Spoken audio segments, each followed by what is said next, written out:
The CRV is dead. Alright, so we haven't been able to get the CRV started. So now we've called in a tow truck. It's going to be here in about half an hour, and yeah, we'll get it home and pop it up and see if we can get it to run. If not, we have to order a new starter for the CRV. Yeah. Alright, so we have the Honda back home now, got it towed. Now we're gonna put this thing up. We don't have the part on us right now, but we're gonna put this thing up and try and see if we can hit the starter with a hammer. That's an old school way of trying to see if we can make it to work temporarily. If we can, that's perfect. And if it does start up like that, then we know it's a starter. If not, well, we're still going to be placing an order for a new starter, because would click sometimes before too, but now it doesn't even do that. So I definitely feel like it is a starter. So I'm gonna see, I'm gonna try and remove the old one, clean it up, and see if cleaning out cleaning the connections on it helps it a little bit. Try and hammer it to see if it starts up, and if not, we'll just place an order for a new one. So it is what it is. We're gonna see how it goes. I'm gonna put the handbrake on, and we're gonna deal with the shit as it comes by. There's no brake. Alright, so underneath the car, first thing we need to do is remove these small tabs to remove the coverings. Alright guys, so long story short, we try the old school method of taking the hammer and a stick to hit the starter from underneath to try and get it to start up. Result, it did not start up. However, it did make a few clicks, meaning it was engaging a little bit, but not enough to actually start the car. So with that, I can basically determine that it probably is the starter that's given out. So I'm going to cut to the next bit, where it's going to be a couple of days from now, where we've ordered one and going to be installing it. So I'll be right back. The first thing we need to do when you get underneath, see the starter right over there. However, there's this bracket right here, which has a 12mm bolt right on the bottom, and two of them right up above behind this radiator hose. We need to remove those so we can get to the starter. Alright, so to remove the intake manifold, you need to use a 12mm socket and get in and remove these two nuts and 3 bolts, and keep them to the side, and that way you can move this out of the way to get to the starter. Or if you want to completely remove it, you need to disconnect these two, the hoses, and this connection to the intake, so to the throttle body. Once you have these disconnected, you can remove the entire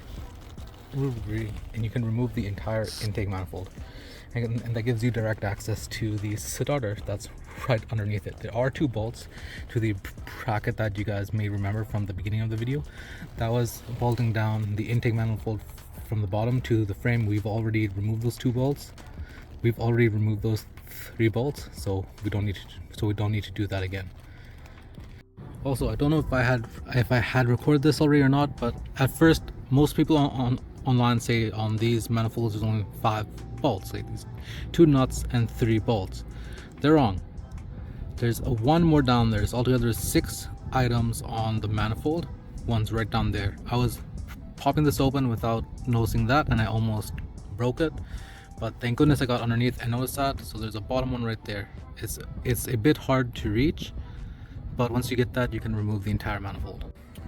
Alright, so here's an update. I've removed basically everything for the intake manifold except for a few plugs. I don't want to remove those because I fear that it might break. So I propped up the intake manifold from here, tied it to here with the hanger, and you guys might be able to see the bolt is way back in there.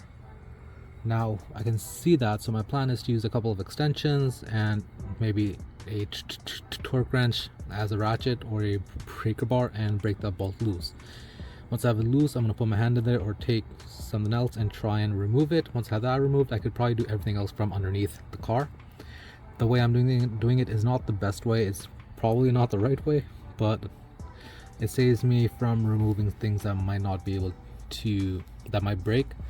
So I'm going to do that for now, and I'll see what happens afterwards.